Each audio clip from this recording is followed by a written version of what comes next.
You can shoot all of the surveillance cameras on the wall so they don't work for players watching them with a tablet. This also works with the intercom boxes so the microphone doesn't work. Here is 50 Deceit tube tips ranging from game features and time details to strategies and item abilities. These tips will drastically improve how well you play. You probably know that the vampire can teleport through walls, but don't underestimate its limits, since you can teleport through multiple floors and multiple angles. On PC, you can set your game resolution different from your monitor resolution to make players wider. Turn your brightness up and your resolution down to see way better when it's dark.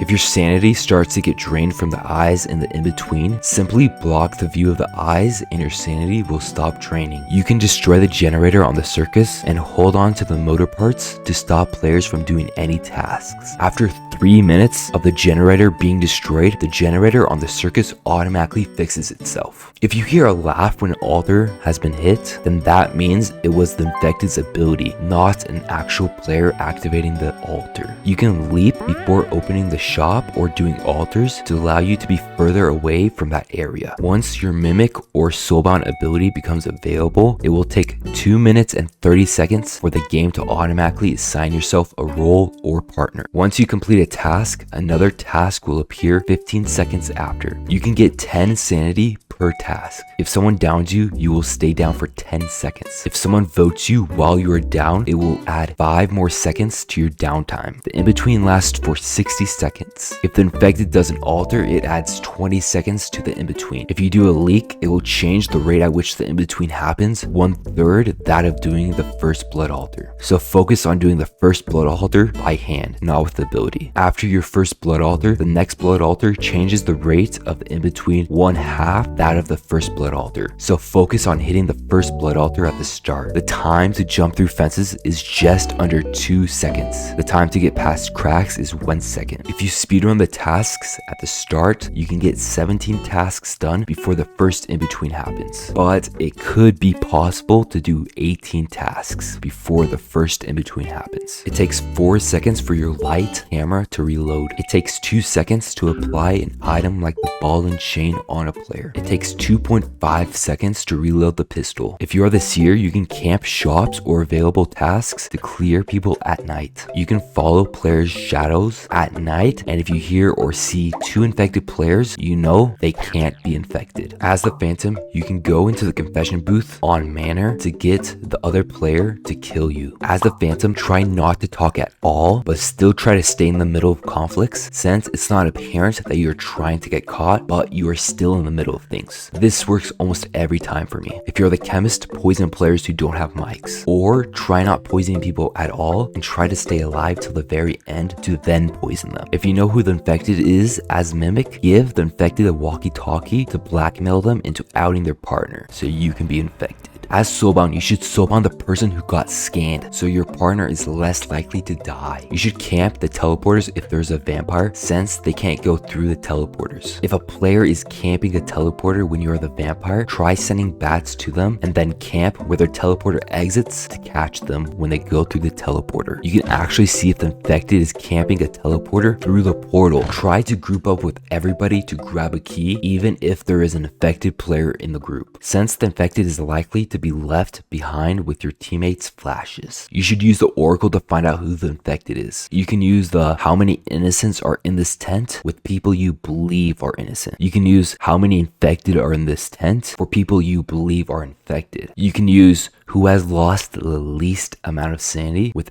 everybody in the lobby if the infected transformed right away on the first night. If the Phantom is about to get voted out, throw a tracker on them so you can note where they are. This also works with the heat goggles. Use handcuffs to stop the Phantom from shooting players. This is way easier than 1v1ing them. If you are protected, you can mask yourself as the Guardian and then get grabbed to then clear the Guardian of being the Guardian to the infected. As Inquisitor, if you use your ability and see that an altar was activated, use the heat goggles to catch who is by the altar. You can jump around corners while going in this. You can use the adrenaline stick to grab the escape key and escape faster. You can set up traps by the escape door to stun the monster when you are escaping. You can use the flare to stop the monster from grabbing you when you're at the escape door. With the mask, disguise yourself as a player you want to suss out, and then muzzle a random player to make them look sus. If the eyes are draining your sanity, use your flashlight to stop them from doing so. You just have to flash them a couple times and then they'll go away. If you want to hit an altar but another player can potentially look at you hitting the altar, throw a smoke grenade to block off the line of view.